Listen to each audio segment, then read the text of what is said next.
merchant words, helium 10. Oh yeah. What else is there? Uber suggest. Uber suggest. None of them work. Yeah. Just don't trust in this keyword research tools.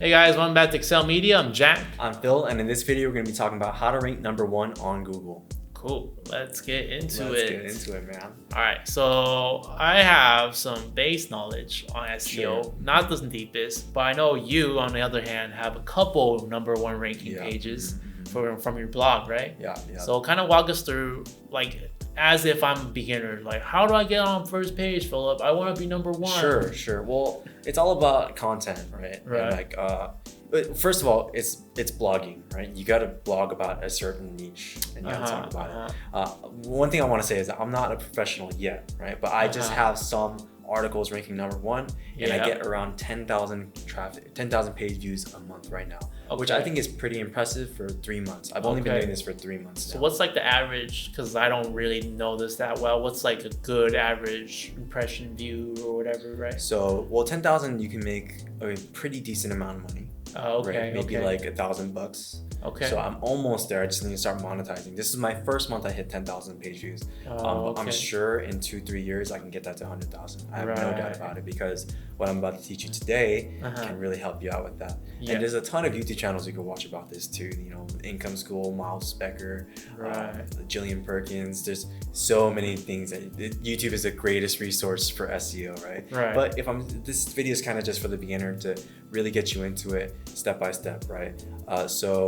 Well, first of all, find your niche, right? Mine happens to be healthy Asian food, because I just love healthy Asian food, right? And then it also ties into my business, because I own a personal training studio, and all my clients so happen to be Asian, and they want to know what kind of Asian foods they can eat, right? So #1 would be search analysis, right? Look up what people are searching, right? There's a lot of keyword tools you can use that don't work, right? And I've had I did an Amazon business before, right? You know, merchant words, helium 10. What else is there? Uber suggest. Uber suggest. None of them work. Just don't trust in this keyword research tools. It's like a game of like just guessing and conquering, right? Battleship. It's like Battleship, right? You just kind of hitting it, but be kind of smart about it, right? So let Google suggest tell you what to write. Right? So and then when you get that Google suggest, look at the competition, right? For example, one of my articles is Korean barbecue healthy? Right? It was one of my highest ranking articles. Brings me around 1,200 to 1,500 page views a month. Crazy, right? So I typed in when 3 months ago, I was like, Korean barbecue, right? What can I write about Korean barbecue, right? So I typed in, is Korean barbecue, right? And it said, is Korean barbecue healthy? Is Korean barbecue keto? Is Korean barbecue good? Korean barbecue near me, right? So I chose, there's one right there. Is Korean barbecue healthy? And is Korean barbecue keto? 2 questions, right? So I looked it up, and no one wrote an article about it. I see. And so that's the other thing about Google right now. There are a ton of articles you could write right now. It's not saturated. It seems saturated, but there are so many cracks in every niche. So would you say, like, even if I went into a saturated niche, there still is a lot of articles I can write? I'm in the most saturated niche in all of blogging. Okay, I get fitness and food. That's literally the most saturated. And I found 100 articles I could write. There is so many articles you could write, and I know I can find 200 more. You know what I mean? That's why I can get to 100,000, right? So, another one would be like, think about a very vague Asian food for my example, right? Well, let's say your niche is like, I don't know, guitars. Right? Is like the new Taylor DNE3, is it good for acoustics? Right. That's something you could write about. Right. And if there's competition about it, just write more words and write a better article with better pictures, and Google will rank you #1 because of user testing, right? They test your article to users, and if users like it and they stay on your page and they click through to other pages, then they're gonna put you to the #1 spot. I see. So I did that with another one. is jjajangmyeon healthy? So jjajangmyeon is this black bean noodle. Right. You guys don't even know. Asian noodles. It's Asian noodles, right? And so there was an article on it already, and they answered it pretty bad. Oh, right? okay. They said, "Oh, jjajangmyeon is really good.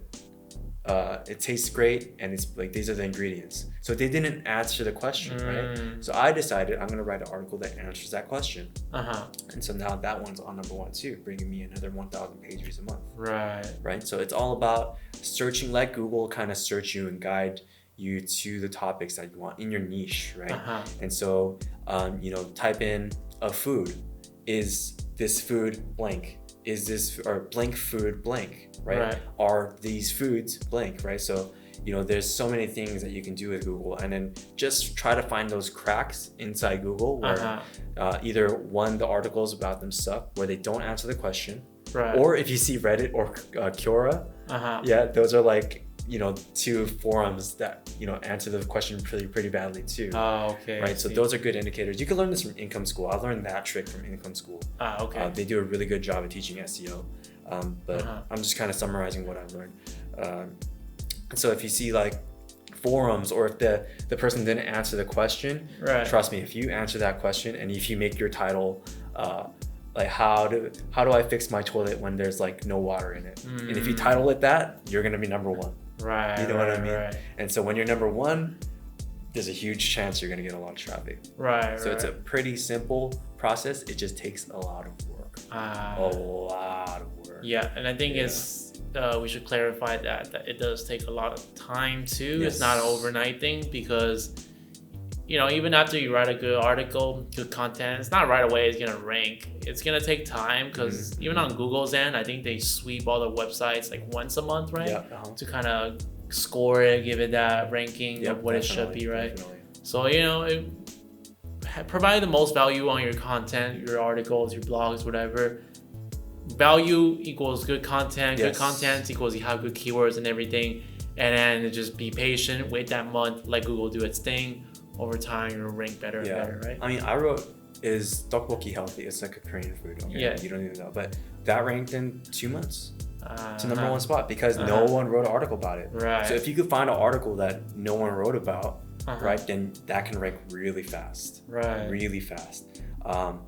Just like for me, what worked for me was finding like really ambiguous foods that like no one really knows about. Right. For example, the average person probably doesn't know what like a banh mi is, right? Or maybe they do, right? But I looked up the article, is banh mi healthy? And no articles on it. So now it's ranking number 1. That one gives me around maybe 600 page views a month. But hey, still something. And that took 3 months to rank. So if you can find those little cracks where, it's not the biggest keyword, and there's no one writing about it, get that keyword in right now, write an article about it, 2,000 words minimum, 2,000 words minimum, and you will kill it, and you will find traffic. So I would love to talk to you guys about this in a year from now, and see where my traffic is, and see how much money I'm making from that. It'd be great to see. This is my first month I'm monetizing my website. So I could come back with an income report about that. Just a disclaimer though, I've probably written like 3 to 4 books worth of content. That's how much work it takes to start a blog. Like, it is so much research and just writing, and you're gonna be fried, but it's so worth it, because after that it's all passive. I just need to put some premium ads on it. I just need to put my own product, like a cookbook. I could sell like, I don't know, supplements on there. I could put affiliate links on there. But traffic is number 1. You have to get traffic first. So how you rank on number 1 is all about good content, 2,000 words minimum, and 2, search analysis, where you gotta find those cracks, right? Like if I just kind of think on the top of my head, what's something that you're into? Graphic design, right? How to get a graphic design job when you're 21. Very specific question. And if you tap that in, and let's say Google suggests, or if I say graphic design, and it says a good job, or like, I don't know, manageable, right? Find that, right? And then you click on one of those and see the competition. If there's a lot of competition, go to the next keyword. Right? It's graphic design, good for, I don't know, foreigners, right? You could write that, and if no one wrote an article about it, boom, that one's yours. Right. So it's like a first come first serve kind of thing. That's how you play the game in Google. Interesting. Yeah, and make sure that you have good page speed, and you have really nice images on your website too.